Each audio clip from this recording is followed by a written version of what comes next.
Welcome to New Possibilities. I speak truth to power without fear.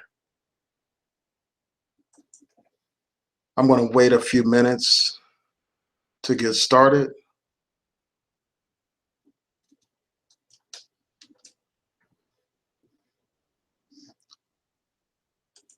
Wait a couple of minutes for viewers to join.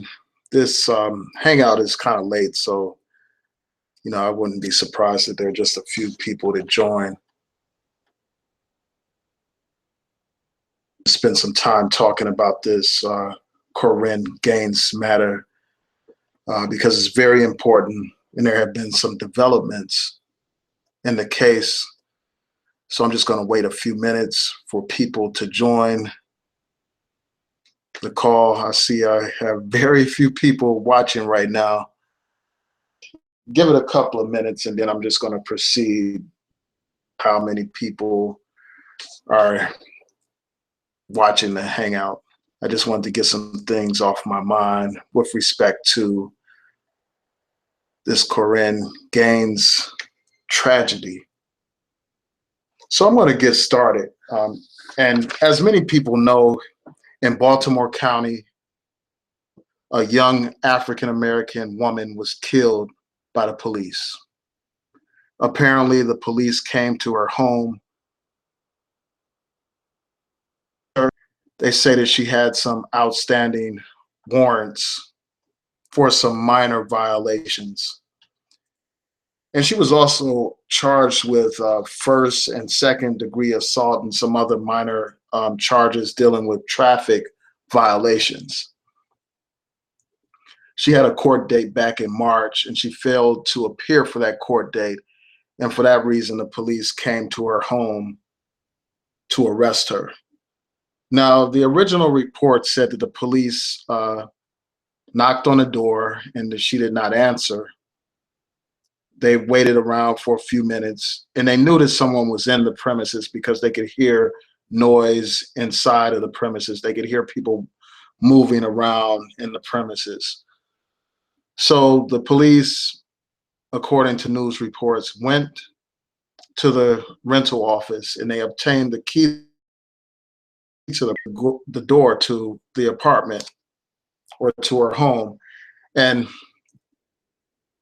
basically left it at that. So we had this impression that somehow the police just unlocked the door and they came into the premises. But there have been news reports.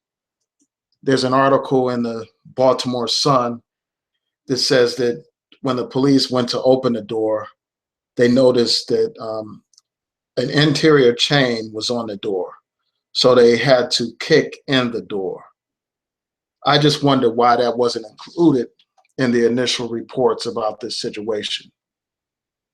Oh, I see that Tap is here. Scarlett Thomas is here. Peace to you all. Thanks for joining this hangout. I appreciate your support. But yeah, so the initial reports did not point that out. They kicked in the door. So I think that's very significant.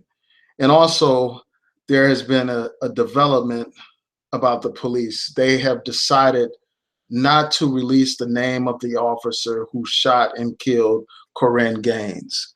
They say that they don't want to release her name because there have been threats against the police.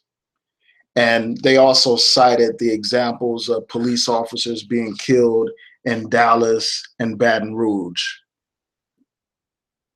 I see Rico is here. Peace and blessings to you. Thanks for joining. Yeah, so they say that those are the reasons why they decided not to release the name of this officer who was involved. I think that it's very important that the name of the officer be released, because that way we can find out through public records whether or not this police officer has a history of using excessive force. We can get information about the kind of training that he received. We can find out what his track record is, his background. That will give us more insight into this situation. So I think that it is a shame that that information hasn't been released. Another important development that has come out is something that I need to talk about as well.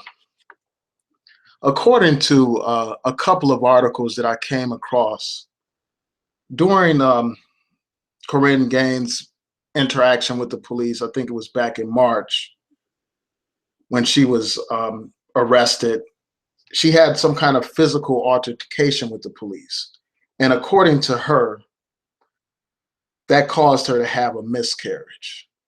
So that is part of the reason why she is distrustful of the police, or why she was distrustful of the police, why she feared the police and all that kind of stuff, and why she had some hostility towards the police.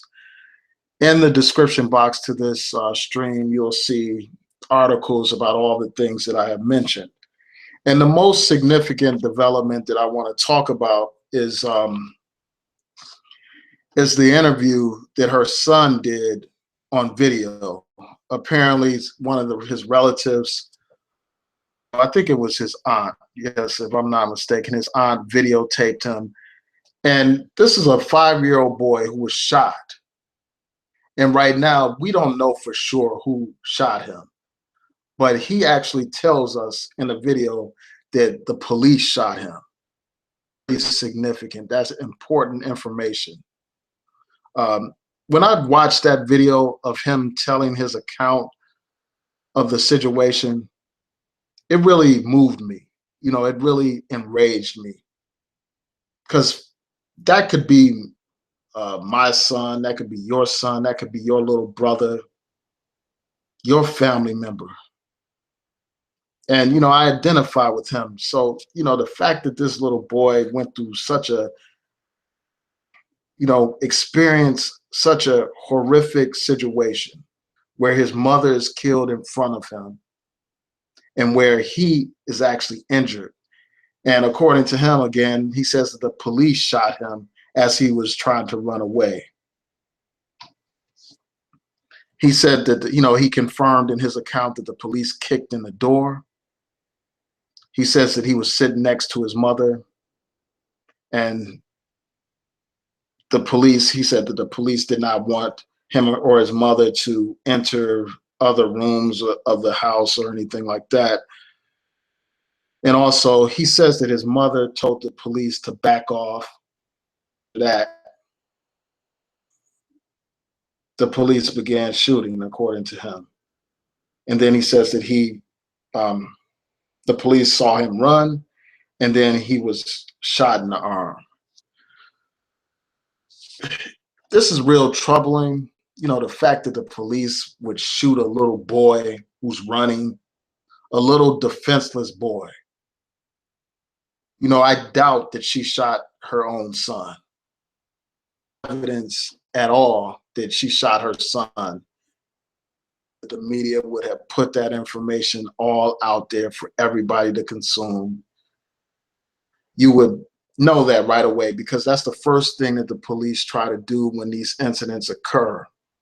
They try to demonize the victim. They try to make the victim look like he's the one that's responsible.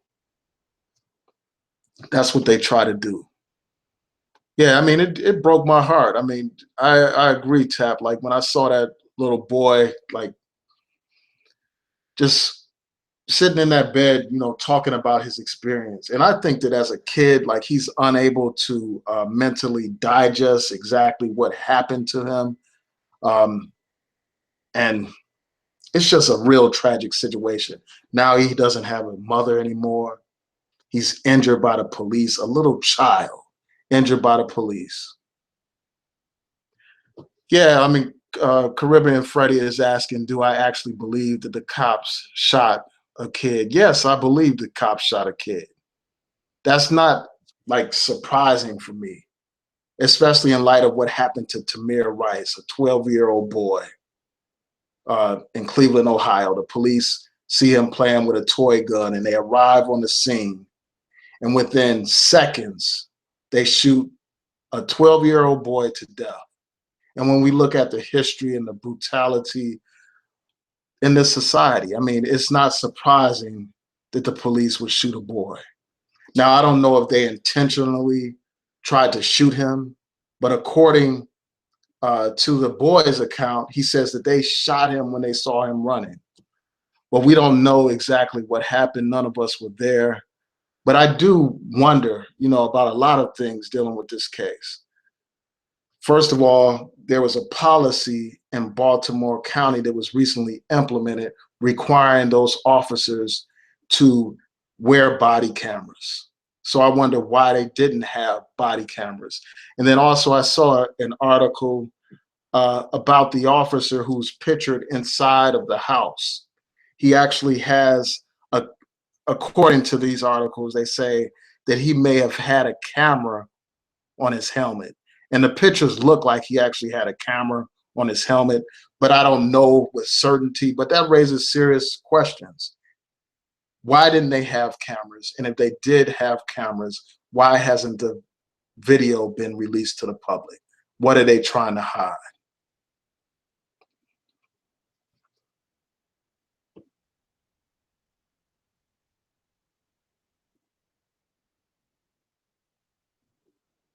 Okay, so I'm reading Freddie's comment. He said, what would be the purpose of just wounding a kid?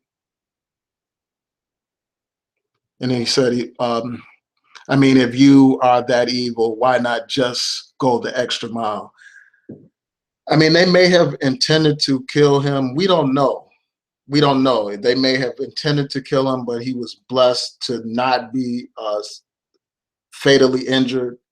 We don't know the circumstances. It may have been accidental, but from the boy's description, he says that he was running and the police shot him. So it's possible that it may have been by mistake, but I don't put it beyond these people to actually commit this type of crime against a child. I don't see them as having any kind of limits in terms of what they're willing to do, because they've proven their brutality time and time again. I see their royal family is here. Peace and blessings to you. I see that Afri G is in the house. Peace and blessings to everybody that's joined. I really appreciate your comments, and I'm going to respond to them as I see them. Now, I see that somebody mentions that Miss Gaines had mental illness due to lead poisoning, and I've read that as well, and I don't have any reason to doubt that. According to the medical reports, they say that she was had problems with anger and impulsive behavior. That's according to medical reports. She filed, her family filed a lawsuit on her behalf, suing as a result of lead paint poisoning. They alleged that the landlord did not adequately protect them from lead paint and that she suffered injuries. And I don't have any reason to doubt that. And I actually went online to check the court record, and I see that there is actually a record suit being filed. And also in one of the articles that I came across, how even her mother questioned her decision-making process and all that kind of stuff. And her mother raised questions about the damage that it may have had.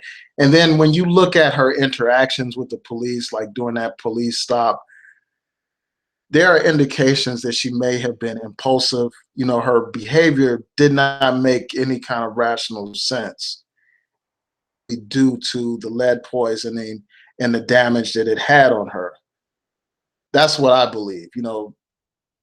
I don't have any reason to doubt the medical reports. This was, after all, a suit that she filed claiming damages for lead poisoning. So I have no reason to question that. And just the erratic behavior in that police encounter when she was stopped back in March, that's telling. It makes it possible for somebody to understand that she may have suffered mental illness.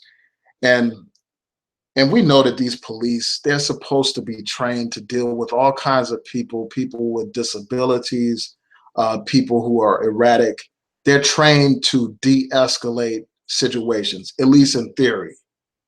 So there's no reason why they had to kill this 23-year-old mother, this young woman, her life.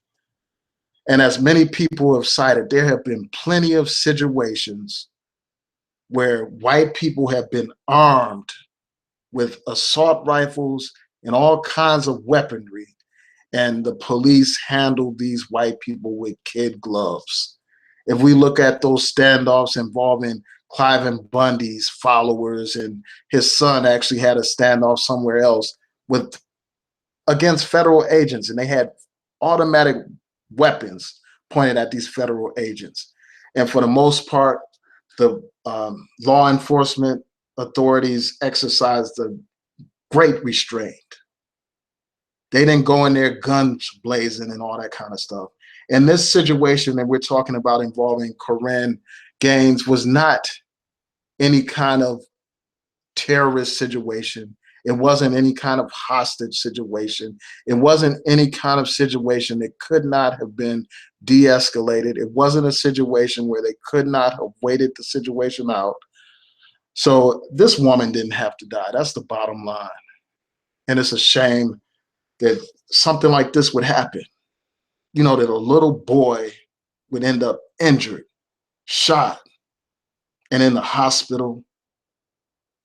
It's really outrageous. And, you know, we just have to stand up and speak out against this nonsense. Okay, now I see that Caribbean Freddie has another question.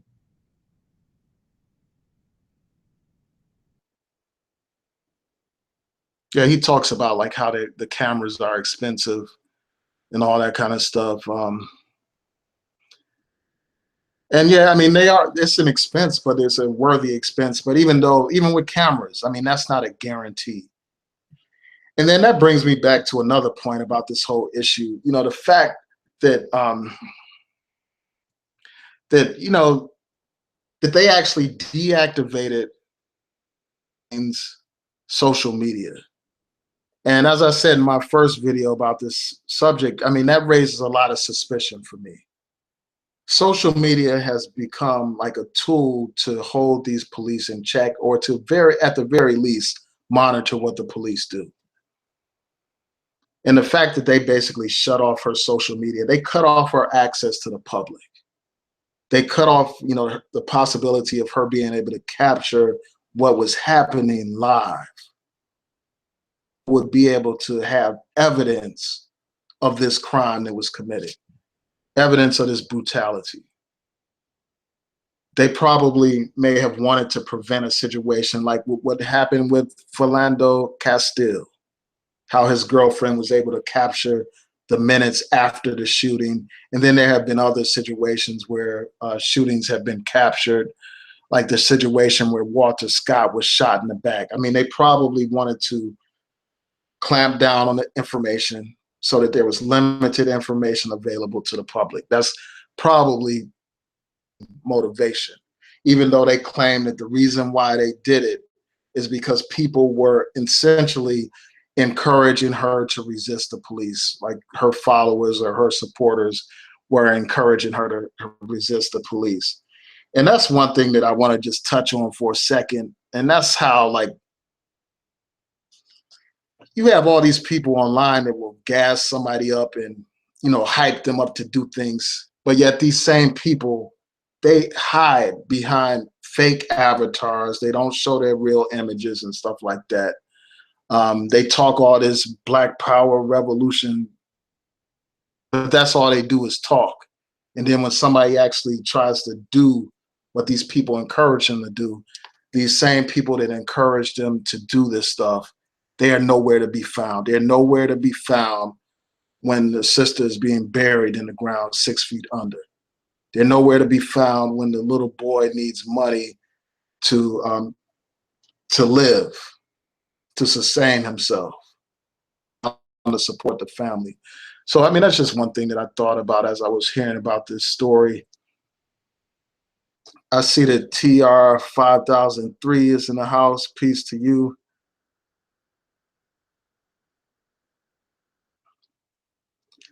Now I see that someone says that their first thought about the situation was that Korryn was wrong.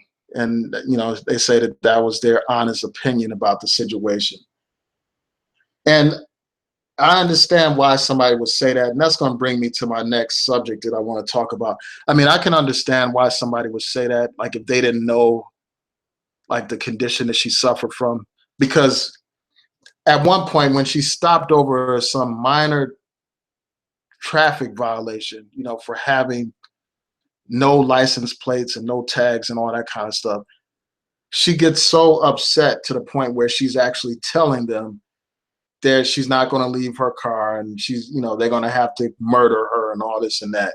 She really got hyped up and, really um, took it to the high level where it didn't need to go.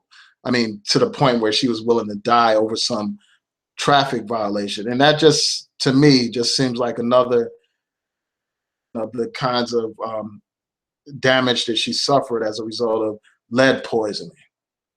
Um, so if, assuming that these stories are true, these reports of her lead poisoning are true, then she's not to blame for her erratic behavior. In fact, in Baltimore, you have a lot of people that have been poisoned as a result of lead paint exposure.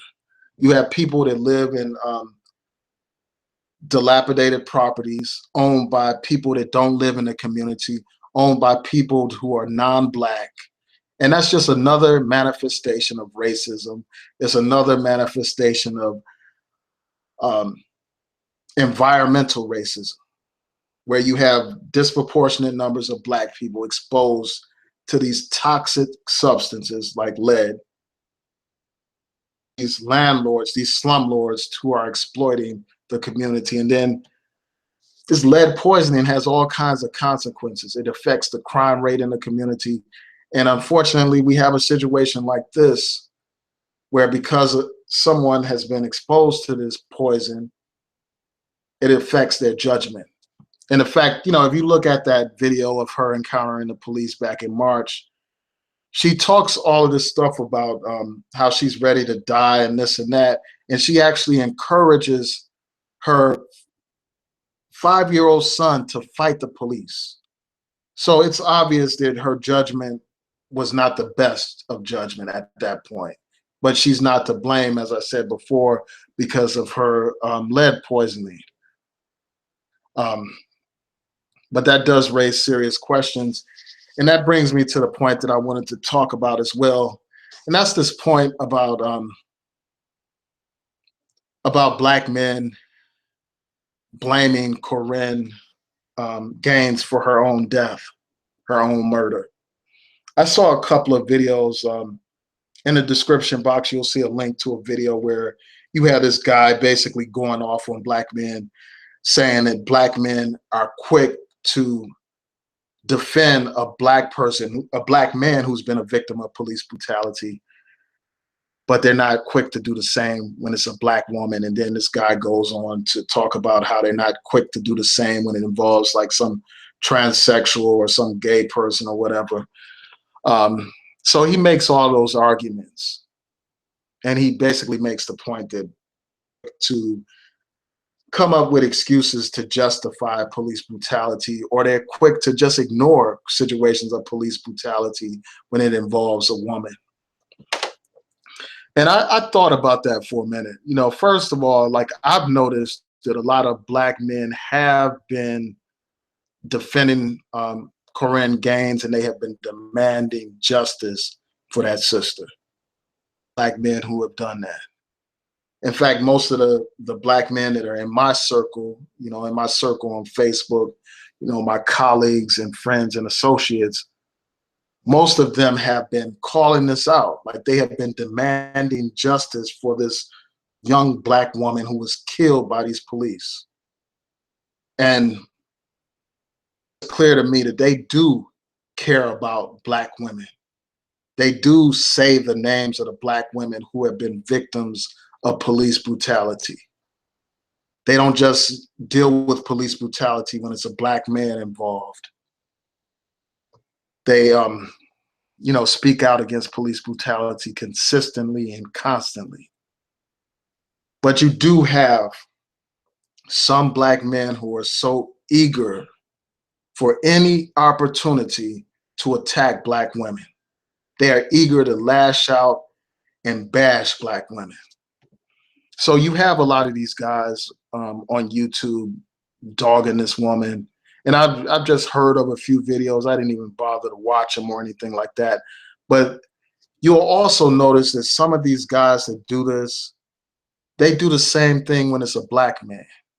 These people are defenders of the police. They defend police brutality. These people come up with all kinds of reasons to rationalize police brutality against their very own people. So for me, it's nothing new for them to go after a black woman, because they go after black women about the most trivial of things.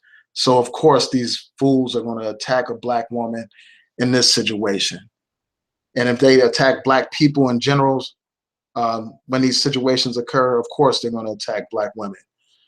So we just have to look at it like this. I mean, these people that attack women like Korryn Gaines, they are not the majority of black men. Like, the majority of black men do care about this situation. They are speaking out against this situation. And we shouldn't allow something like this to divide and conquer us as a people.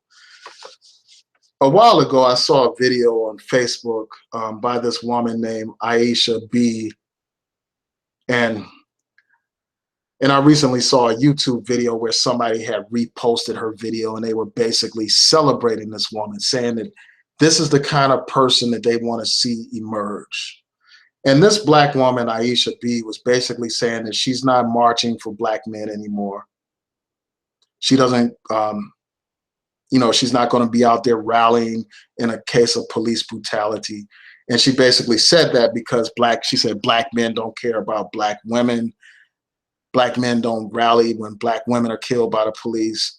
She said black men are abusive and, they do all these bad things to black women. So why stand beside the black man? This is what this woman said. And I'll add a link to a video that features her and this other black YouTuber where she's co-signing this ridiculousness.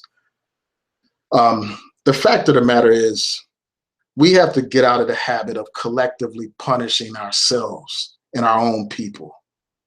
Of course, you have black misogynists, but you should not judge the entire black male population based on that. And of course, you have, some women who,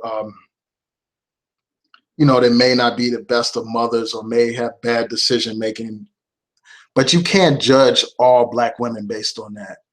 The bottom line is, we are all we have. We can't run to the white man to rescue us. We can't, the black woman is not going to be able to run to the white man to save her, because that same white man is the one shooting down not just the black man, but the black woman. We need unity. This is not the time for division. This is not the time for foolish debates about nothingness, where we are at each other's throats about things that in a big scheme of things don't really matter at this immediate moment. We're in a state of emergency. As Malcolm X pointed out, I mean, these people don't distinguish between black people based on our religions or based on, which social clubs we belong to. So why do we fight each other over these foolish things? They see a black person and they see a nigger, and they treat us as such. So we need to unite as a people and fight against, these forms of oppression like police brutality. So I'm going to read through, and then I may open it up so I could hear from you all.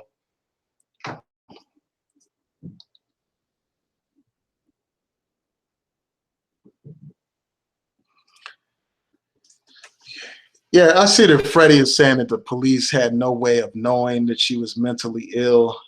I mean, police are supposed to be trained to identify mental illness or problems that people are having.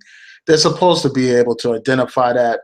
And when they identify it, they should be able to have experts on the scene to help them out with those situations. And, you know, this whole situation of police not having the adequate training for dealing with the disabled, I mean, that's a serious situation. I mean, we were just talking about how the police shot a black man who had his hands in the air. And they claimed that they were shooting at the disabled person he was watching over. And they claimed that they accidentally shot the black man. But you had a man with autism playing with a toy truck, and the police responded because they thought he had a gun. And I mean, those kind of tragedies are not necessary. The police have proper training. They would know how to deal with an autistic person. They would know how to deal with a mentally challenged person. I refuse to make excuses for these police when they take the life of a 23-year-old black woman who was in the prime of her life. Now you have 2 kids without a mother. There is simply no excuse or no justification for that at all. Yeah, I mean, the point about the SWAT team, I mean, that is stupid. I mean, to have a SWAT team, a 23-year-old woman. It's not like you had a crew of gangsters or anything like that, or they were raiding a drug house or something. This is a woman who is facing charges for some minor stuff. She's not facing charges for terrorism. She's not facing charges for being some gangster kingpin or anything like that. So, I mean, their reaction was an overreaction. And that's often the case when these police encounter black people.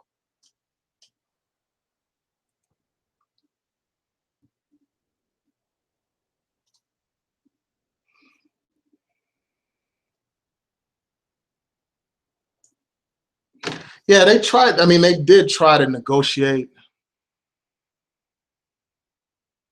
And he's saying, "Why?" I see Freddie saying, "Why are you all giving this woman a pass?" Nobody's giving her a pass. We just have to look at how these police respond one way when it comes to black people, and they respond another way when it comes to white people. You had that man that killed those 9 people at that church in Charleston. When the police arrested him, they didn't shoot first and ask questions later. They politely took him out of the vehicle, put him in the police vehicle, took him out to get a hamburger. They treated him like he was a VIP person. They treated him like the president of the United States. They treated him with dignity and respect. The same is true with those people that had a standoff with the police for, like, I think it was over a month. You had those people in, I think it was Oregon or somewhere, where they were armed with assault rifles. And for the most part, that ended peacefully. So why the hell can't they end a simple standoff with a 23-year-old woman and her 2 little kids? Why couldn't they end that peacefully? These people don't want to end it peacefully. These people have no regard for our lives. Our lives mean nothing to these people. A dog's life has more value than a black man's life. A raccoon's life on the side of the road has more value than a black life. A damn ape's life has more value than a black life. I mean, and we had a clear example of that back, you know, a few weeks ago or a month ago, when people were up in arms because the zoo killed a gorilla who posed a threat to a little black boy. That gorilla's life had more value than that black boy's life in the eyes of many of these white people, in the eyes of many of these so-called white liberals. So this is not about a past. This is about people having respect for human life.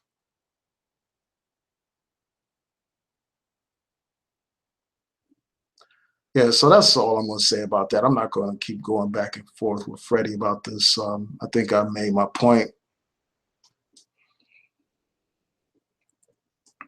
So let me just scroll through some of the comments.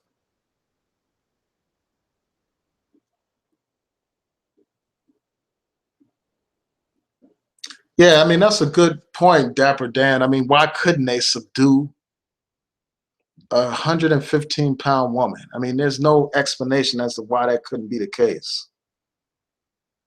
Why did they have to go into her house like it was an emergency and try to take her out? I mean, it wasn't a situation where she was threatening the life of her children or anything like that. So, I mean, their reaction was ridiculous. They could have waited her. I mean, if they could wait out those people who seized federal property for over a month, held federal property for over a month, why couldn't they wait out a small black woman for more time without invading her house and taking her out?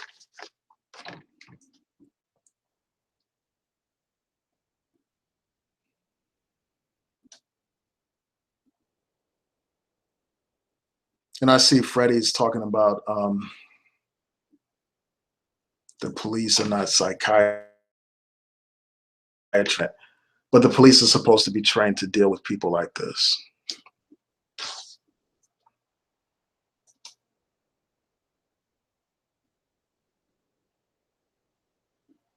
Yeah, I doubt. I mean, I agree, Dapper Dan. I mean, they probably didn't exhaust all non-lethal methods. I mean, there are other kinds of ways that they could have handled the situation.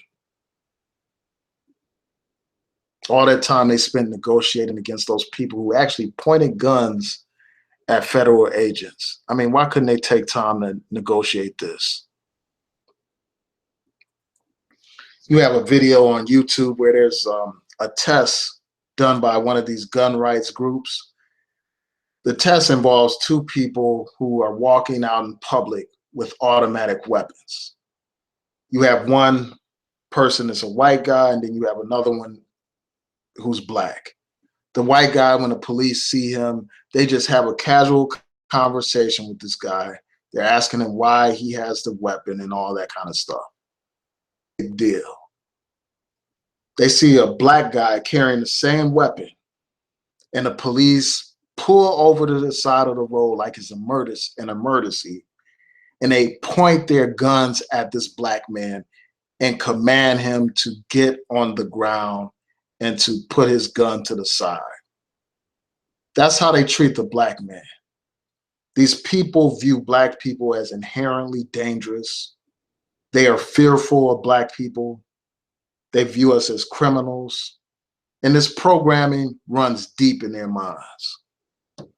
So they treat us differently. They have less respect for our lives. They don't value our lives. That's why the slogan Black Lives Matter is even necessary. I mean, how many examples do people need to see before they finally wake up? Yeah, I mean, when you see this constant violence against black people, it is a war. I mean, when you see all these examples of black people being killed live on camera and nothing happens, that is a state of war. And despite, the sisters' decision-making process and all that kind of stuff, one thing I have to say is this: I respect her courage. I respect the fact that she had the courage to speak out to these police, even though I would have done things differently, and I would recommend that people do things differently when they encounter the police. And I posted a Martin show where they had 3 attorneys on there, and they were talking about how people should interact with the police. And I recommend that people check that out. And I'll post a link in the card so that you can see that video if you haven't seen that video. But it includes life-saving advice on how to interact with the police. So I recommend that people check that out. But, I'm just saying that I respect the sister's courage. I mean, instead of bowing to these police, she had the courage to tell them how she really felt. She had the courage to resist them, even though it cost, ultimately costed her life. Um, it's just a tragic situation all around, and it's outrageous. And I just hope that more people stand up. I mean, this stuff is reaching a boiling point right now. They cannot expect Black people to sit by and allow these kinds of atrocities to continue to occur. Eventually, the people are going to have enough. And you may see more situations like what happened in Baton Rouge and Dallas. You may see more Fergusons and more Baltimores as long as the stuff continues. I mean, we're just one event away from something like this happening. One event away, where that one event could be the straw that broke the camel's back. So I'm going to scroll through some of these comments, and then I may open it up for so that people can join the discussion and tell me what you think about these issues being raised.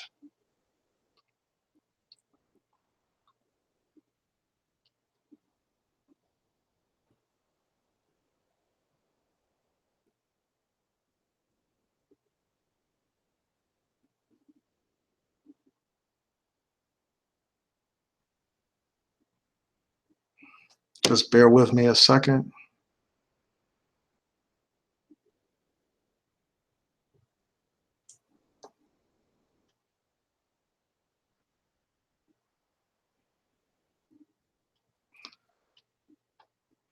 Now I see that Freddie is saying that Black cops look out for their own.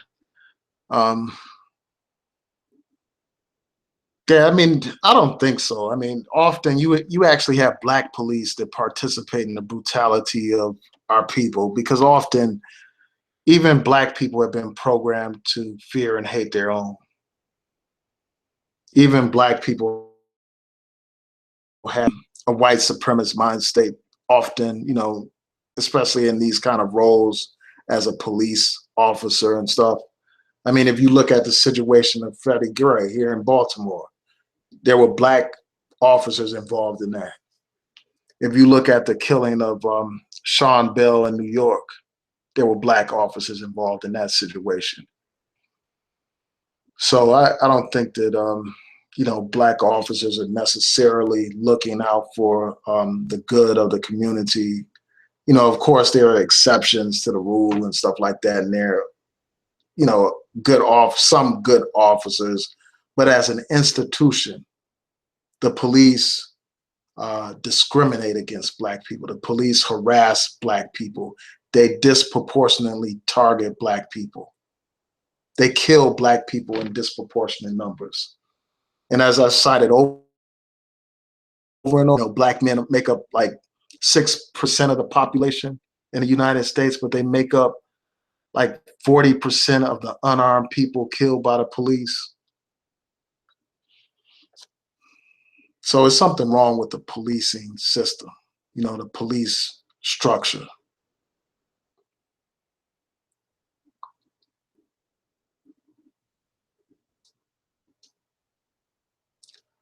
Yeah, I do think that there is a role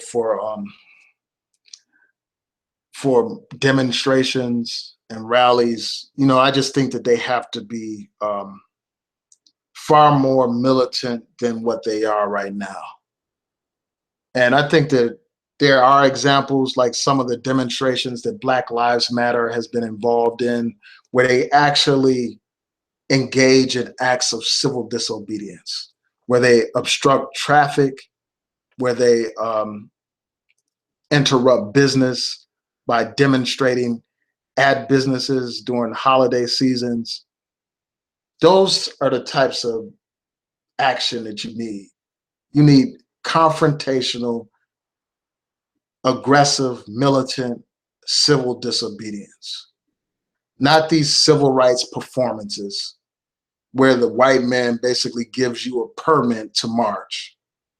He tells you what time you're going to start. You know, he gives you a time frame, or you provide him with a time frame, telling him when and where you're going to march, and he okays it. So that situation is more like a performance. That's more like a parade instead of an actual demonstration. We need militant demonstrations against police brutality. And I don't think that demonstrations should just be, you know, these completely nonviolent demonstrations. I think that at one point, you know, we have to learn how to defend ourselves, and we need to step up our form of resistance. Like back in the 60s during the Panthers, they actually confronted the police. If they saw the police brutalizing a black person on the street, they would actually confront the police. They would look the police in the eye and face them gun to gun and make sure that that person's rights were protected. That takes courage. And, you know, I could go on and on about the Black Panthers, but I won't. But I just think that it's time for new leadership. It's time for more militant action, because what you have are these people whose job is not really to lead the struggle. Their job, in the words of Malcolm X, is to contain the struggle, to control the struggle, to pacify the people. So they pacify the people uh, with all these false hopes about the Justice Department coming to do an investigation. They pacify the people with a passive, weak interpretation of religion that teaches the people to wish for a hereafter and don't deal with the real world right now.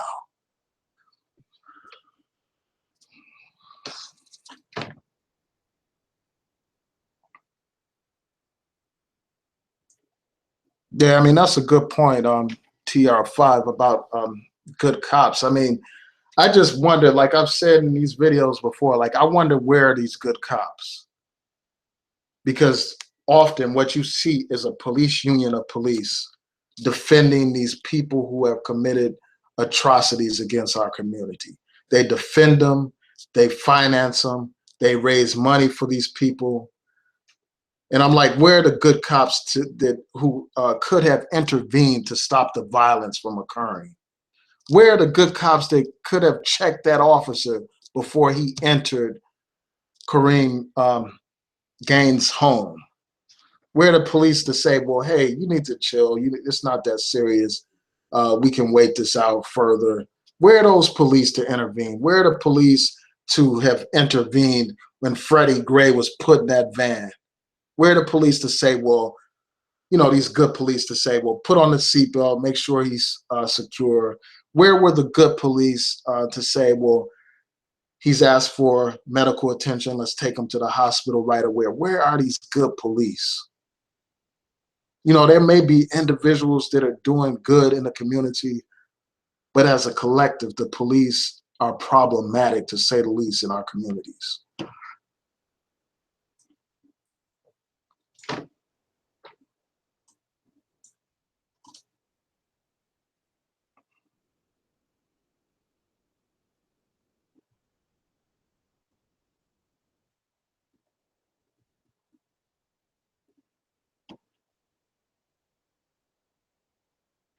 Okay, I'm going to look through the comments and then I'm going to open it up.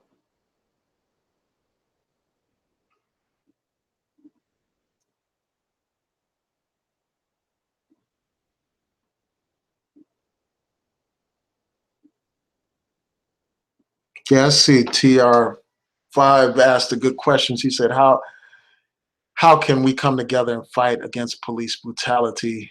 She was asking that to True Royal Family. And, you know, that's a great question. You know, how can we actually make it happen?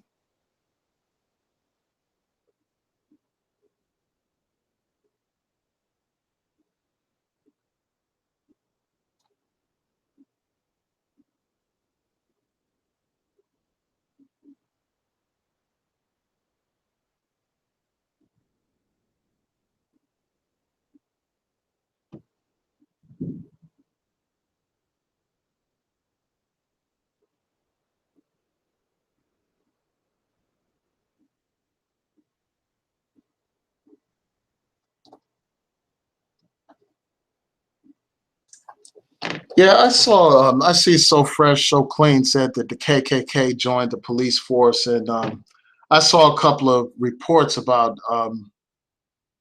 about racists, white supremacists joining the police force, and we know that there's been a long tradition of that. Like in the South, many of the police departments were made up of Klan members, and from what I understand, the police killed those 3 civil rights workers in the South, those people that were um, involved in the right to vote movement, pushing for people to have the right to vote down south and all that kind of stuff. So, I mean, there's a long history of the KKK working with the police. And, the KKK basically emerged as like a pseudo police force to protect, and preserve white supremacy.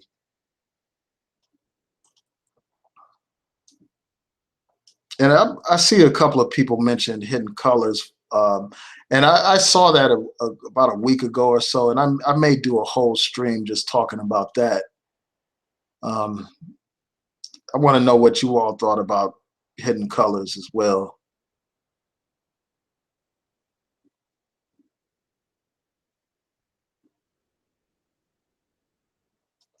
Yeah, so I see that Dapper Dan is asking about demonstrations in Baltimore. There have been some large demonstrations in Baltimore. Shortly after Freddie Gray was killed, there were large demonstrations outside of City Hall. There were marches downtown, and people obstructed traffic and stuff like that. So there have been major demonstrations. There needs to be more. But I think that a lot of people, in terms of the masses of people, they have begun to feel helpless, or like they have lost any kind of hope. So they're not out there in large numbers. They basically surrendered. They basically said, well, there's not going to be any kind of justice no matter what we do, and all that kind of stuff. Um, so yeah, I'm just going to open this up for a few minutes. So if people want to join, they can join the conversation, because I'm interested in hearing what you all think about these things. So I'm going to post the link here just in case somebody wants to join.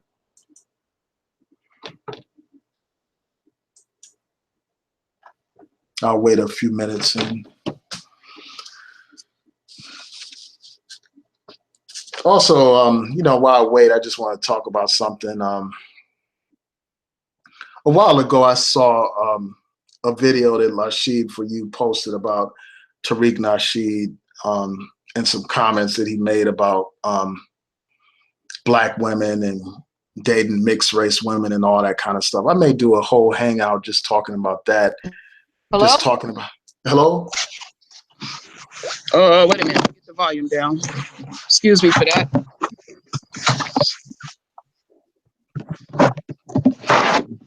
Let me adjust my headphones.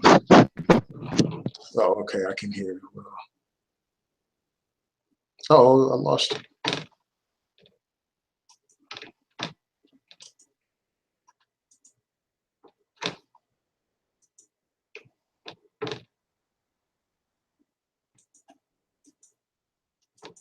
Yeah, I see I lost True Royal Family. She may try to join back in a second.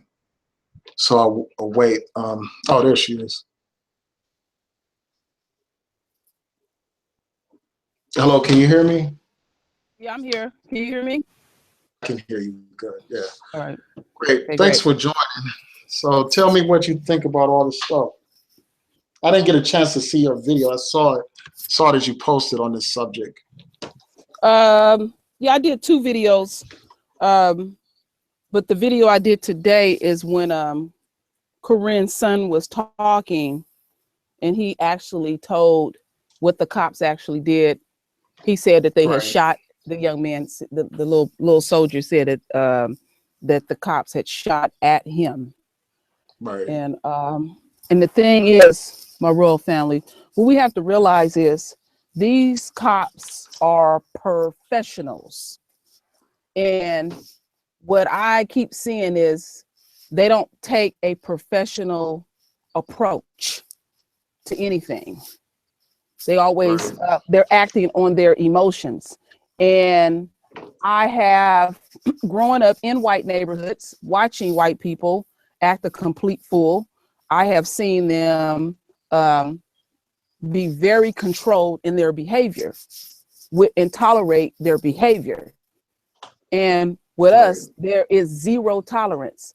And they don't, like I said, they gotta always be professional, because you're gonna deal with all aspects of people. And yes, I knew right away that something was wrong with the sister based on the video that we seen when she was arrested. Now, isn't it ironic? They're gonna wipe out the majority of the videos, and they want to make sure they show her erratic behavior. Right. Yeah, there's probably more footage. Yeah, I'm interested in seeing, more footage. I'm sure there's much more footage and everything. There's much more footage, but they're going to make sure that they see her acting in the way that she was acting. And they were acting on pure emotion. Now, when they went to the apartment, they came with SWAT. Now, SWAT is an elite team to serve a warrant on some traffic tickets, and they say that her boyfriend had some type of assault charge. I don't know SWAT come to people's houses on stuff like that. That's overkill. Yeah, that's what I was wondering. Like, why did they have SWAT there for some minor violations? Well, what it was is they were pissed off with her because she had applied with the state where she was sovereign. She was not going to abide by the laws in that particular what's that, Maryland state, correct? Baltimore, Maryland.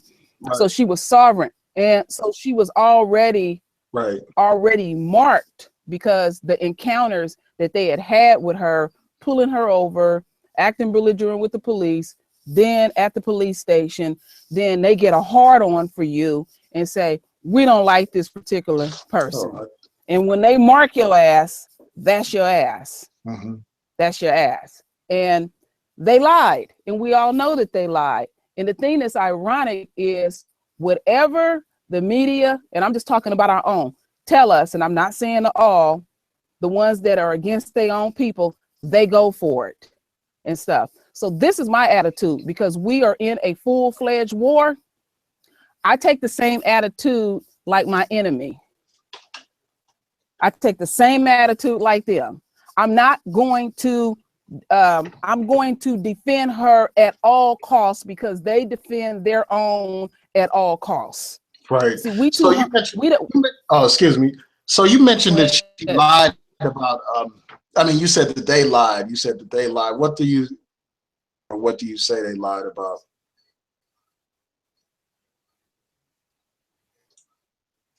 Well, it was logic.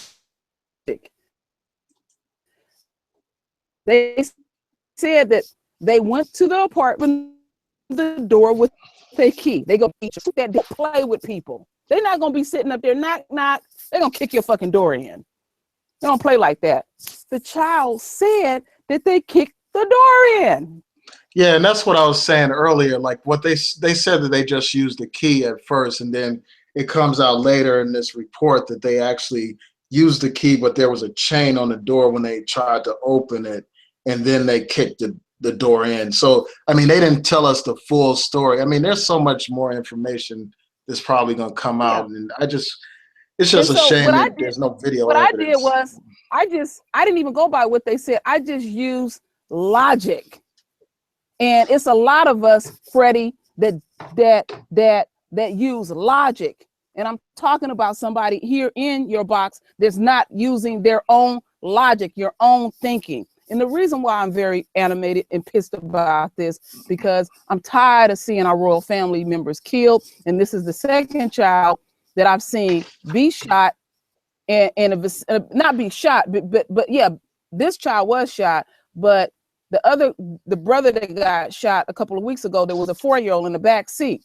They don't give a damn. They don't give a damn. And I don't care about, see, we'll do with our own, is we'll pick this apart and pick that apart and stuff like that. What they'll do, what they own, is they're going to try to find every way out. We're in a war, man. We are in a war. And all that shit of talking about, well, we need to do this and we need to do that. I've been saying that on my videos. Cooperate with them. Say yes, sir. Say no, sir. Don't have a long dialogue with them. And then we have a brother, his hands up in the air, and then they claim, oh, we shot him accidentally by 3 times and we was trying to protect him. You insulted our intelligence. Yeah, he did everything you're supposed to do. Like, he went above and beyond what you're supposed to do in complying with the police, and he still gets shot. I mean, sometimes it doesn't even matter what you do. If they want to kill you, they're going to kill you. If they want to shoot you or hurt you or harass you, they're going to do it regardless. So even just trying to be compliant is not enough for these people. No.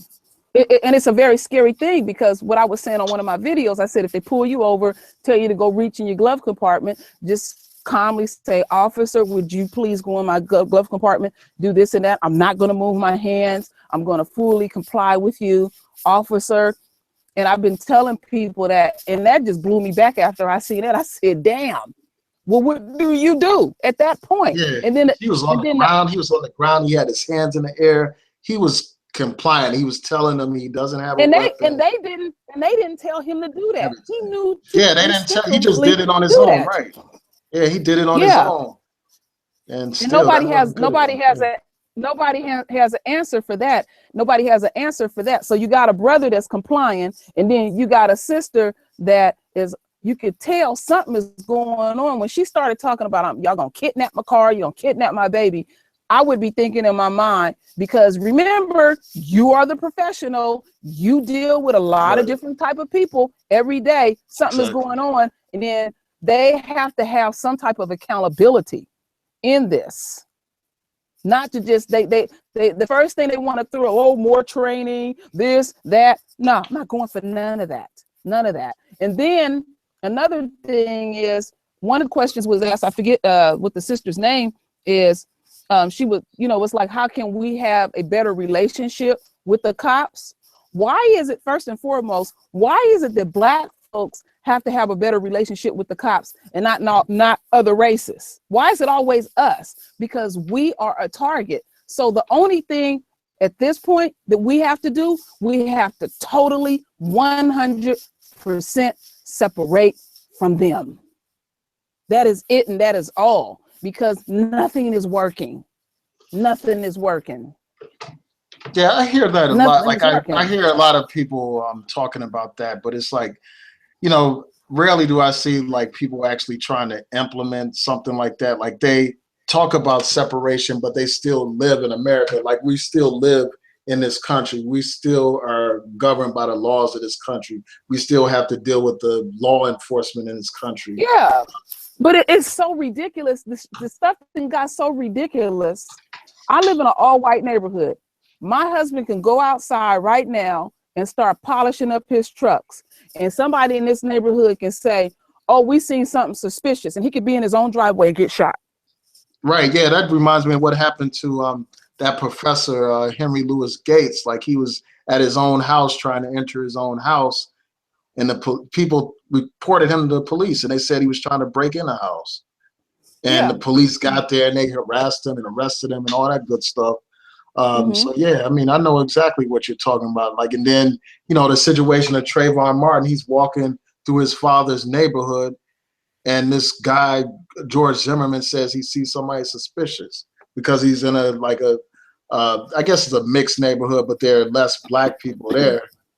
So it's like you automatically have a suspicion placed upon you because you're Black, especially if you're in a white environment where there's mainly white people. They see you as not belonging there. Yeah, and they're going to make it their business to make sure. What they're really doing is what it seems like, first and foremost, they lack just basic common sense. But what they'll do is they want to scar you mentally. It's mental shackles. Right. And they want to, like, they'll take a man and they'll just want to downgrade him so bad so he'll never forget what happened. And that's that. And basically what they're saying to the Black community is that we want to have free range to fuck over you anytime we feel like it and get away with it. And that's what they're doing. Yeah, and it's like, it seems like, oh, you go ahead. I'm sorry. No, what I'm saying, that's the message that's going on. And what they don't want us to talk about it. They don't want us to march about it. Just take it. Just take it. And a lot of these police, like, they're like, they try to provoke you too. That's another thing. Like, they try to be antagonistic. Like, they'll approach you with a abrasive type of attitude, and then when you react to them, that's an excuse to arrest you, and then, you know, charge you with resisting arrest, or to, you know, to brutalize you or kill you. Yeah, because they know how. Yeah, they do know how to escalate situations, and that's when, like, when Martin Luther King and them was out there marching, they trained everyone before they even marched how to be to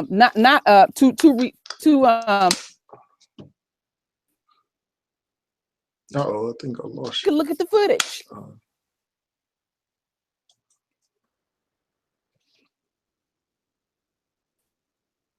I hear you now.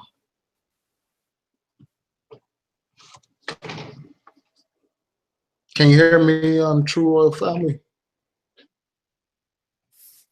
Yeah. Oh, I hear you now. You're back. I can hear you. Oh, okay. I can hear you now. Okay. I was train them to you know, to comply, and we got footage. Even with complying, they still got their ass kicked. Right. Yeah. So, I mean, it's just crazy. So what I'm saying is, because I always speak core truth, I don't have an answer at this point. I don't know what else to say. I don't want nobody to get hurt and killed. And if the cops pull you over, comply and pray that they don't go off and do everything they say. That's all I can say. And it's just a gamble. I don't have an answer anymore. I really don't. Yeah, because you can do everything you're supposed to do and still end up injured or dead or something like that. Because I would always say exercise on the side of caution and comply. Yes, sir. No, sir. Don't forget about, oh, I'm being humiliated and all that type of, forget all that shit. Just live. It's all about living, surviving. Exactly. Yeah. It's like, I mean, first of all, it's like, don't make sudden movements or reach for anything. And then also, just don't like argue with these police, because it's pointless, because it escalates into a situation where they say, well, you get out the car and you're under arrest and all that stuff. And also, I mean, people need to realize that they have the right to tell the police that they don't consent to a search. Like, if the police say, well, they want to search your vehicle, you can tell them that you don't consent to a search. So even if they proceed to search, then you've invoked your right, and you have protect your right, so that they can't use anything that they recover, because these police are known for planting stuff on people and stuff like that. So I mean, I would never consent to a search. I mean, there is one thing that you have to do, like if they ask for your identification, you have to produce that. Otherwise, that gives them an excuse to arrest you and all that kind of stuff. Yeah, because they already know the rules of engagement, and they know how to take it, because they know 9 times out of 10 we lack the knowledge of. And that's something that I was taught as a child, and I taught my children that too. Just basic things of rules of engagement with police officers, because they want to see, the longer they around, this is how it works. If they pull you over, the longer they around, they looking for a reason. They looking for a reason. And you try to minimize the contact with them as quickly as possible. I know it pisses people off getting a ticket, but versus a ticket and living, look at what happened to Sandra Bland. I don't blame her for that, but there was different ways it could have been even handled on her part. But this cop, he was looking for he was just patrolling back and forth. And I would have just complied as much as I could and took the ticket. If that would have made him happy to give me a ticket, I would have lived. hopefully. Yeah, you'll be alive, and then you could file a complaint later. You can live to complain, live to Mm-hmm. tell your story. And you know, these Yeah. police, I mean, they can find a reason to stop you. If they want to stop you, I mean, there's so many laws and regulations. There's bound to be some violation of something that will justify them stopping you. And you know, the point is to just, like you said, minimize your interaction with these pigs. I mean, you have to, like, you know, just try to get the situation over as soon as possible. Like, you know, don't argue with them. Yeah. Produce your ID if they ask for it. Don't ever, you know, touch an officer, because then they'll No, say you're that's assaulting assault. them. That's assault. You know, my son No, lives in LA. He goes to college down there. And last year he got pulled over by a cop, and the cop pulled him over, and he was real hostile. And my son knew he hadn't did any violations. And all the right. cop wanted to know was what he ate at Panda Express. Hmm. And so my son was real nice to him, told him what he ate. He tried to humiliate him some. He said, yes, sir. No, sir. And then my son, he said something real deep. He said he knew he had to engage this person in certain, he knew his mentality. And it makes me go back to, like, when we were in slavery, we would talk, and we would not speak in correct diction and speak like a slang type of real sloppy, like, yes, a boss and all that, because we knew the mentality of the slave master. We knew the mentality of the overseer, because you got to realize the mentality of these people that you're dealing with. Right. They even with the badge, the gun, and all of this, they are inadequate. Because when you start really looking deeper in their lives, they have a very high divorce rate. There's something really wrong with them. So they feel like, oh yeah, I got this uniform on and I can go out here and do this. But I'm not saying the all. But see, the thing that I'm tired of hearing is these good cops. Right. I mean, it's like, what is really the true percentage of the good cops and the bad cops? They talking about, oh, there's only like a maybe 3% of bad out there. That's some bullshit. Yeah. That Yeah, is they some always make bullshit. it like it's a few bad apples and all that kind of stuff.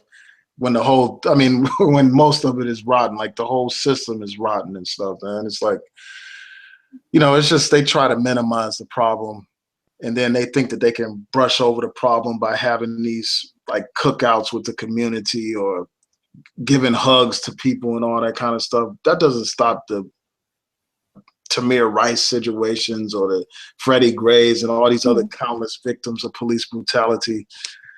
It's just a horrible situation. And, you know, I just think that there is a time for protest. Like, I don't think it's the time for demonstration when you are by yourself and these cops have pulled you over for something minor. That's not the time for a demonstration. You No. know, that's the time for you to use like your judgment and survive.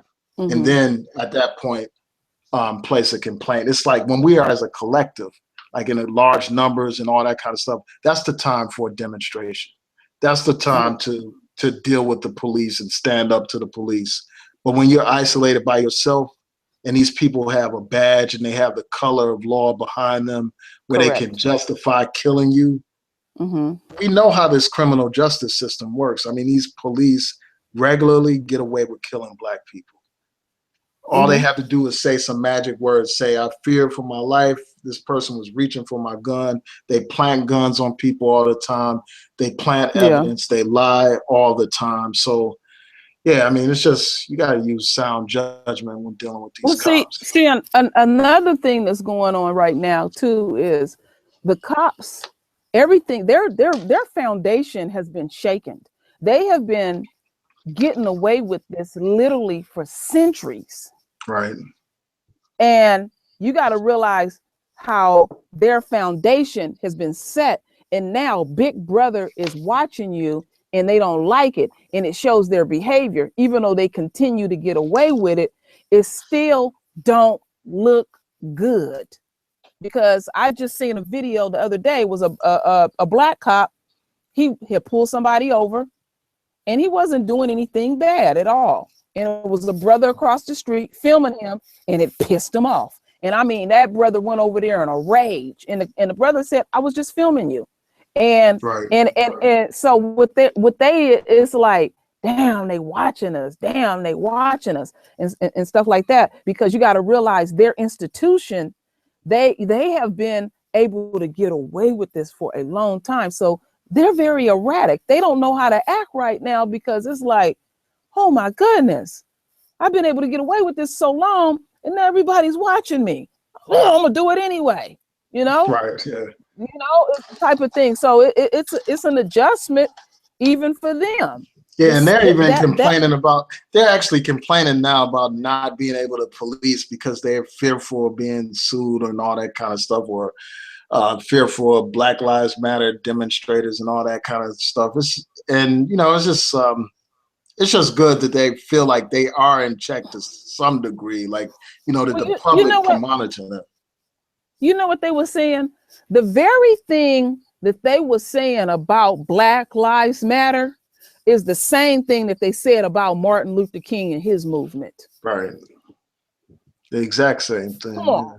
The exact same thing. I was listening to Roland Martin early this morning, and Roland Martin had pointed that out, and I didn't even trip. And I said, you know, that's true. And Martin Luther King took a very docile position. I mean, right. And the same can be said.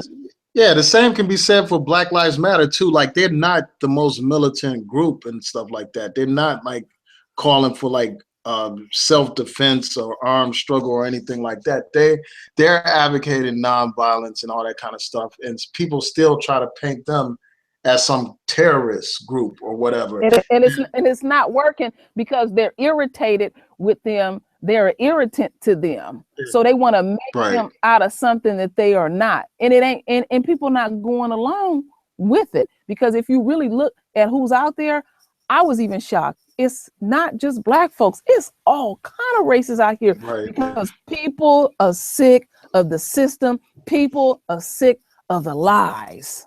Right.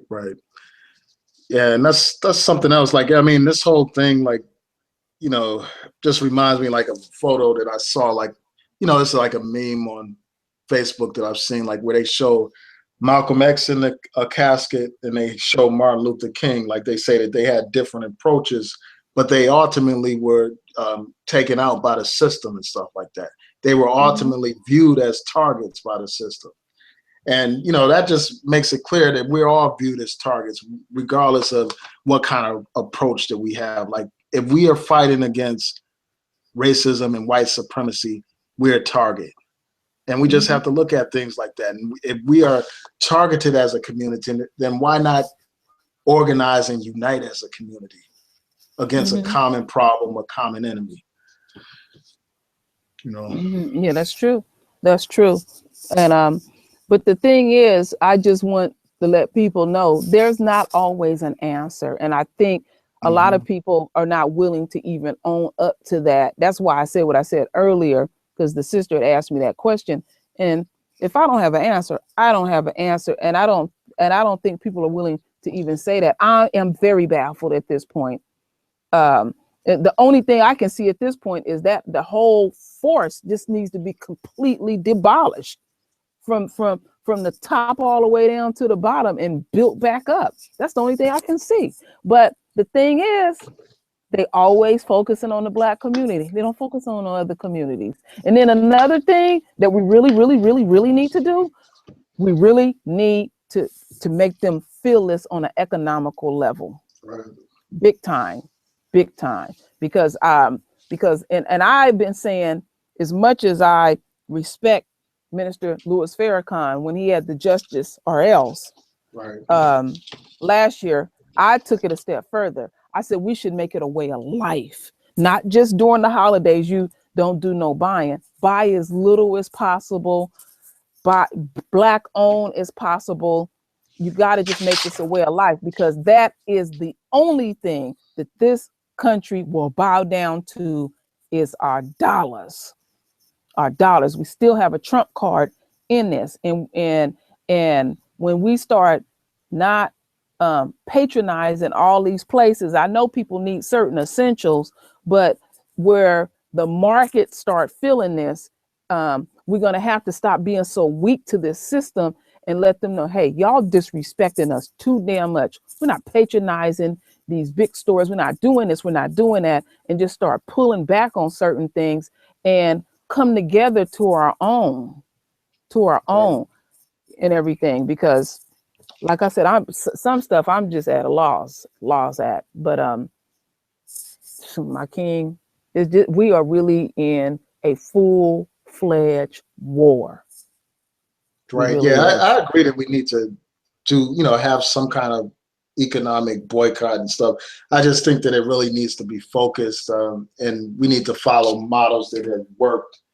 Like if you look at the Montgomery bus boycott, like that was a model of success, like where, the bus company refused to treat Black people with dignity, and Black people took their money out of those bus companies, and they actually would walk to work or carpool to work. Yeah, they made the sacrifice. And they were very determined. Oh, right. One thing that I wanted to put out there, because I don't know if everybody know, I'm pretty sure you probably know, when I was last Sunday, when I was listening to the TBA channel on YouTube, the brother was reading on there about how the union in Baltimore was broke behind the Freddie Gray case. And basically in the article, what the reporter was saying was that the lawyers came in at a very cut rate. And then I also found out that the officers, since they were charged with a felony, they were not able to get any money. So they have their little secret fund, and that was depleted. So then what they started doing, they started selling T-shirts. Basically, they was just grasping for money. So then the last solution was they approached everybody in the union to double their union fees. Right. To double. Yeah, so it broke them. It broke them. And I'm gonna tell you something. I used to be in the union. I would be, even if I was for my fellow brother or sister in the union, and they did some fuckery, and I got to start doubling up on my union dues. Yeah, that's expensive. I wouldn't like that. I wouldn't like that. I wouldn't like that at all. So so even though it may look like we had lost in that, but it broke them financially big time with that. It really did. And I was really glad that happened. And we have to keep that momentum going. We got to hit them where it hurts. We really do, because I think they said that they spent, just on this Freddie Gray case alone, with paying out the family and the cost, and then all the property damage and everything, it was close to like $40 million. Yeah. Yeah. It cost them a lot. Yeah, I mean, I think that money is a great way to affect some change. And like, there have been some civil rights groups that have proposed that if a city police department has been found guilty or liable for discrimination, then their federal funding should be taken away from them. Wow. So I mean, they can't. It would be difficult for them to function, and that would be a great incentive to prevent a lot of these discriminatory practices, a lot of the police brutality. So yeah, I mean, I think that there is room for like an economic demonstration, but I just think that it really needs to be focused in such a way that it will actually make some kind of difference. It can't be something that's general and vague, like, not like, for instance, not spending money on Black Friday. Like, it has to be something more focused than that, I think. Yeah, and I just think I just think that groups get together to do that. Like, I think that groups need to have like a summit where they actually meet and plan out some kind of collective strategy. Like, organizations, need to do this so they can actually happen and make a difference. Well, another thing that I thought of, and I had thought of this a few years ago, and it came back to my mind, so I'm gonna put it back out there.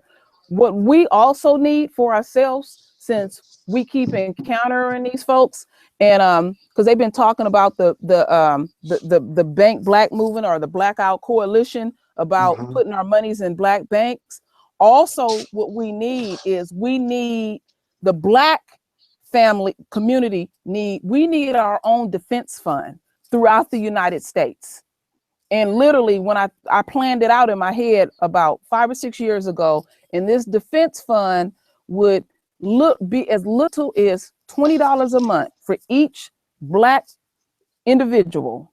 And in this defense fund, we would have lawyers that we screen throughout the United States that would work in our behalf. We could get bailed out of jail and get full representation and all of that. We don't have, because when we get in any type of situation, we go to our families and we don't have money, and we need our own defense fund.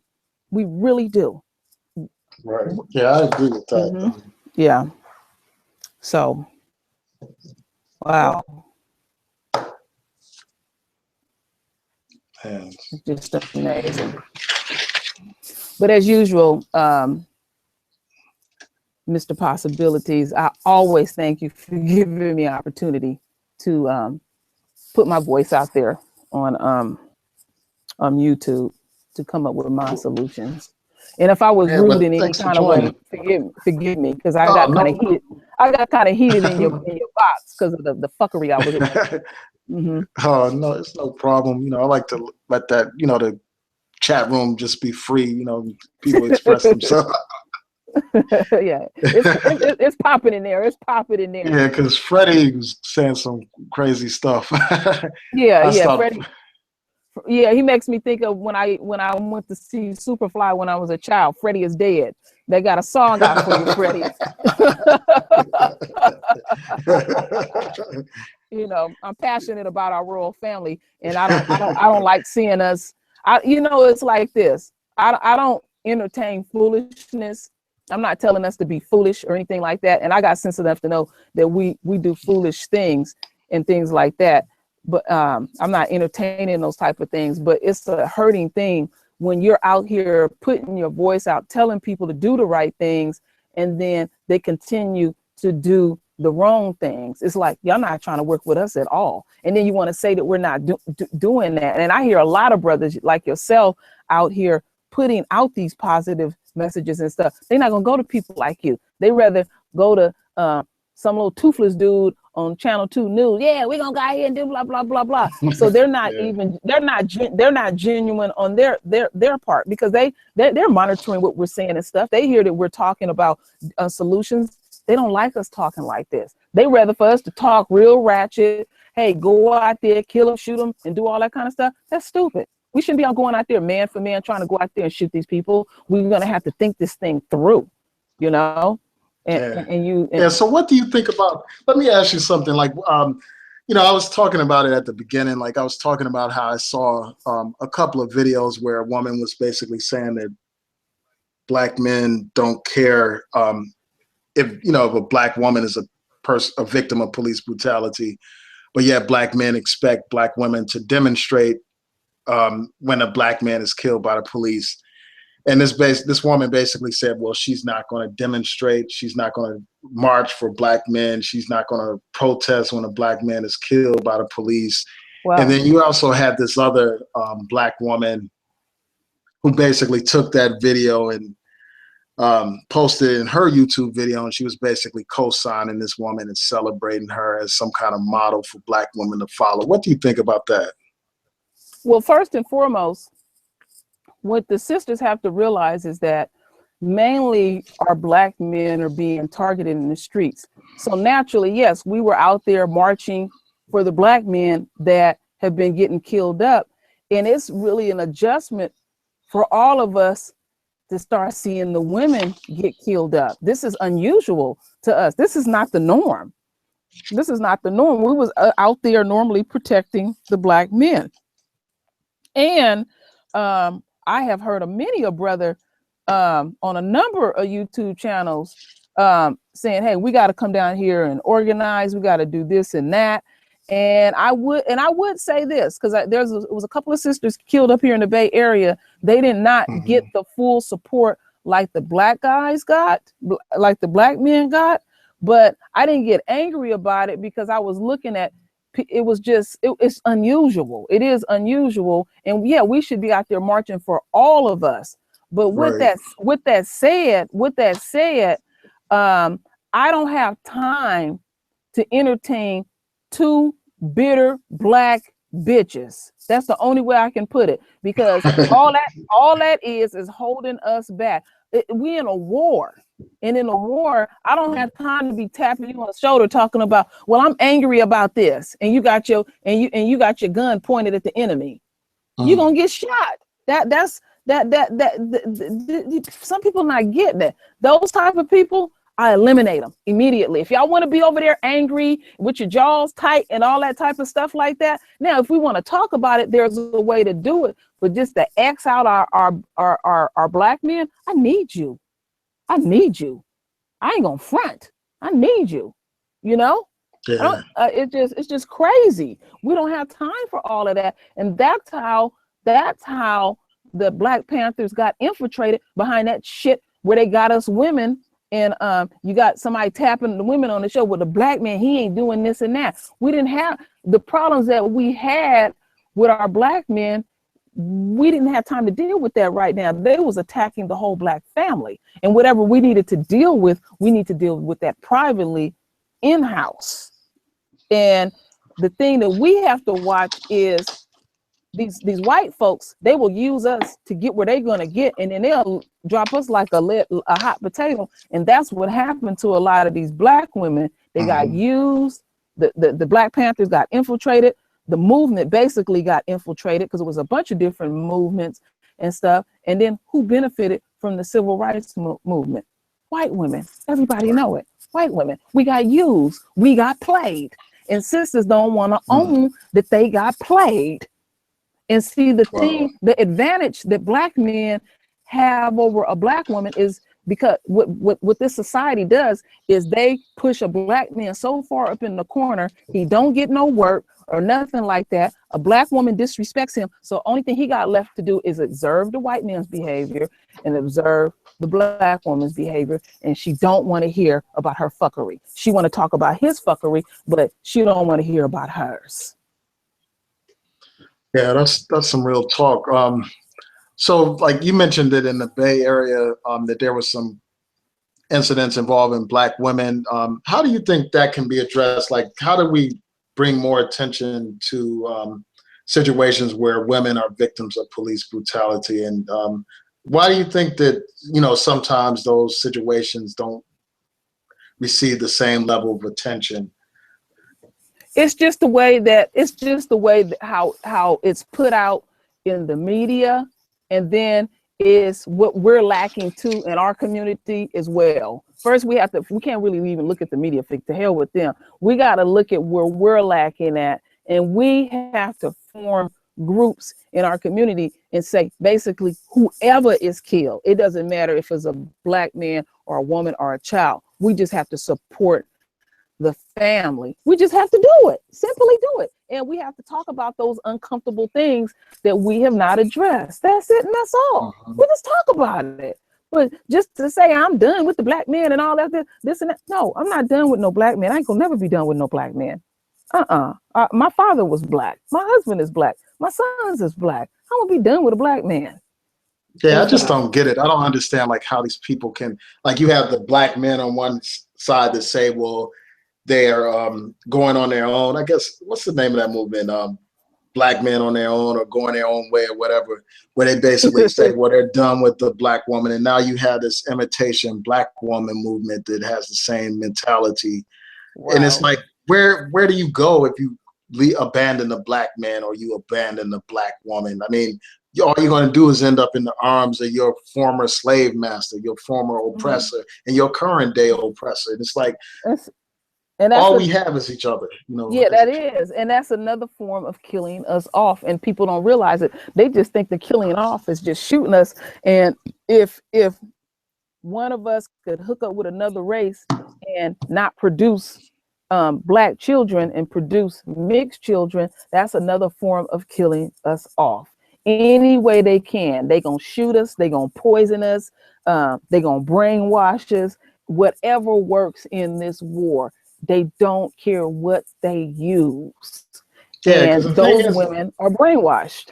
Yeah, I mean, the thing is, like, when people have these interracial relationships, like often, and the children are born, these biracial children, a lot of times these biracial children do not identify with their Black heritage or anything like that. So they end up marrying a white person or some other non-Black person, and the race basically gets completely diluted. And I saw a video like a while ago where this biracial child was basically saying how she wished her mother was white, like her mother was Black and her father was white. And she was saying like she wished that her mother was white, like her father. Oh yeah, I seen Yeah, that. Yeah, and it just yeah, tells you like the psychosis of some of these kids, like they yeah. are raised in that kind of environment. They're not Because taught to have any kind of Black pride or anything like that, or no, respect because for their culture.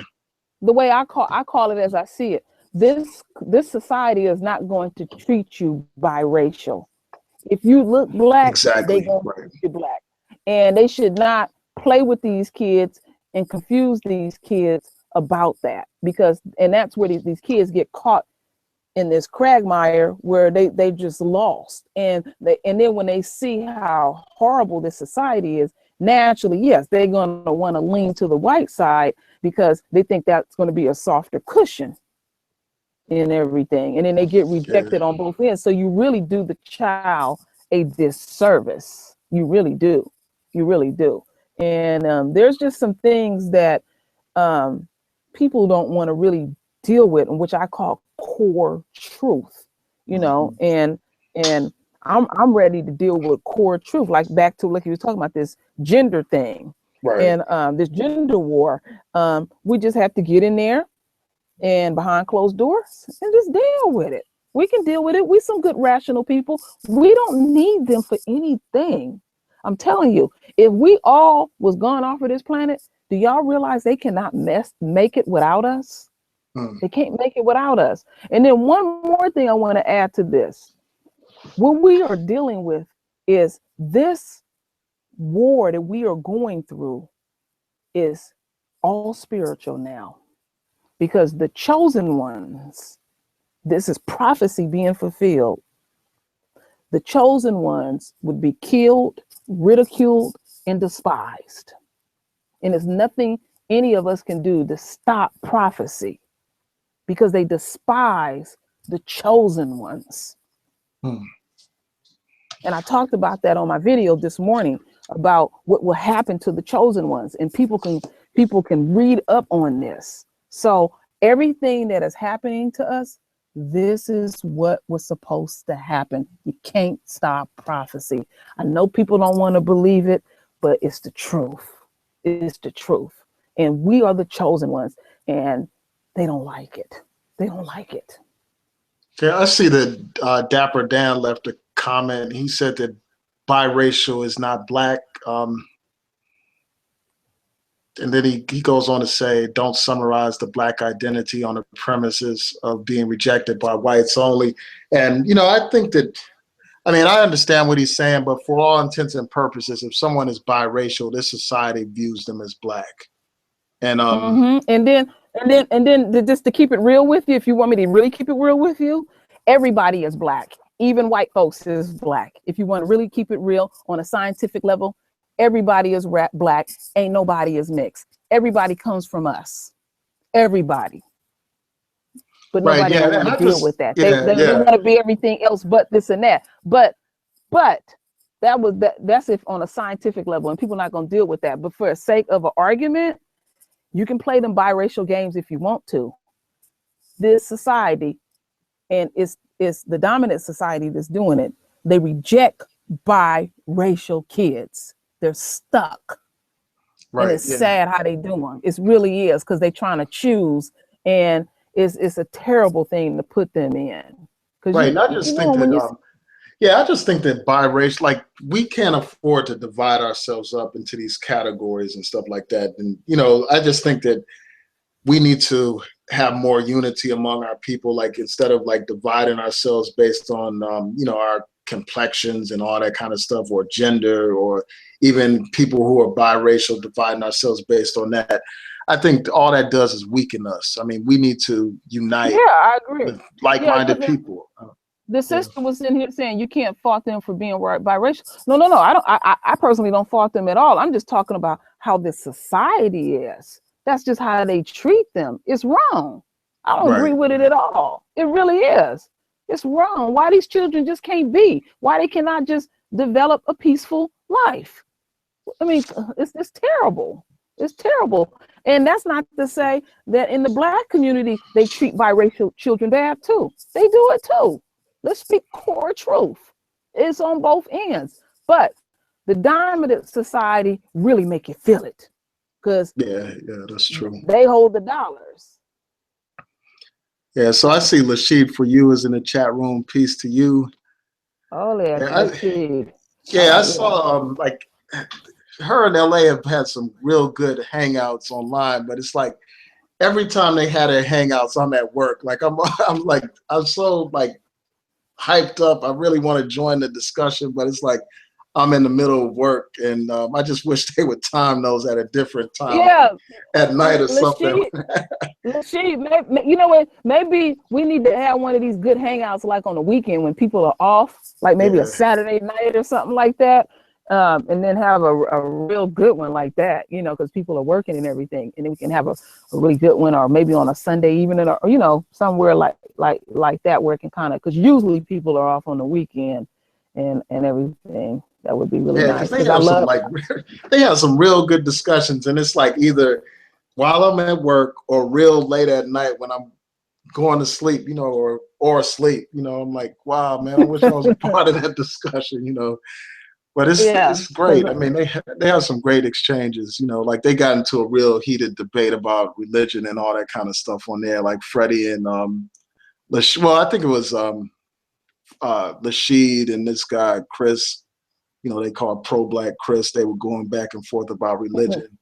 uh, Yeah, I mean, it was a great discussion. Like I would have loved to. I mean, I don't really like debating religion too much because it gets real personal and stuff like that. But I thought well, it you was a know, great discussion. she said that she was going to be doing a series about, I think, like about religion or something like that. I'm excited about it because I want to hear it, because she said she's gonna go real deep, not a way anybody thinks she's gonna go. So I can't wait till she pop up. I wish she would come in here, lady, and talk to us for a minute. Yeah, she like said she talked about her Bible series. Like she's been talking Yeah, about that yeah, for a yeah, while. yeah. The Bible And series. I Yeah. mean, like she really puts together these videos that are great. Like they're like documentaries. They're like mini documentaries. They're on the level. I mean, I think that they're like they could be as good as or better than like Hidden Colors. Like some of the series. Like she had this series on the Egyptians that was great that I saw like a few Wow. episodes of. Yeah, I mean, she puts together some quality videos. So I look forward to checking that out. You know, her series on the Bible as well. Every Yeah. now and then, it's like um, like sometimes she'll have a great video up, and then all of a sudden she takes it down, and I'm like, wow, why did you take that down or put it on private? Like, you know, like some of them are like long, like some of them are long, and I'll watch part of it, then I go back to watch the rest of it, and it's like gone. But Yeah, yeah. you know, I have a series that I'm gonna have to start back because, you know, my other channel had got hacked, and in June I had started the King series, and it was working so good that I said, well, I'll just always do the King series. So Mhm.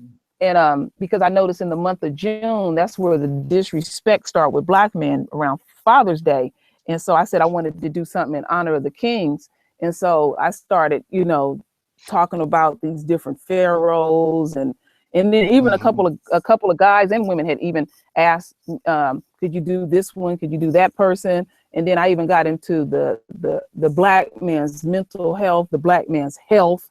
And what I Mhm. did, the way I did it was I always got a Black man's perspective, and I mean, it was a lot of work, but people really liked it. And I said, you know what? I'm just gonna always do the King series. You know, it'll just be an ongoing thing, because you never know how these things will go with people. Because I wanted to go back as far back into our history as possible. Because Mhm. what I don't like is there's so much male bashing, Black male bashing, and there's plenty YouTube channels for that. I wanted to make my channel a place where we can heal and not be bashing each other and learn our true history, and also point out that we didn't just come from Africa. We are global. We came from the entire planet. And I like when different YouTubers go into these histories, because I'd be learning stuff and they'd be like, wow, you know, I'm 50 years old. I'm still learning stuff that's amazing to me. I mean, we are some, yeah, I love, we some really brilliant. I love learning new information. Yeah, it's like always like new things to learn about our accomplishments as a people. And, you know, I just enjoy it. Like, I mean, I enjoy like people. I mean, one thing that's great about YouTube is that it's a free form and we can express ourselves. You don't have to go through like the mainstream media. People can just put information out there. And it's just great. I mean, it's great to see somebody like you uplifting Black men and, you know, just Black people in general. I mean, it's great to see that, because here on YouTube, there's a lot of negativity as well. Like you have Black men attacking Black women and Black women attacking Black men. And it's just refreshing to see somebody like you, like celebrating Black people and Black men and Black women. Yeah. Yes. And what I learned is getting on here. I have, like I said, I've seen the worst of the worst, and I have seen the best of the best. And it's a reinforcement how brilliant that we are, just learning history and the stuff that we dig up. And I'm like, wow, this is amazing. And and I keep putting this out to everybody. I found out the true name of Africa. The true name of Africa is Akibalan. And Africa was named by a white man who conquered it.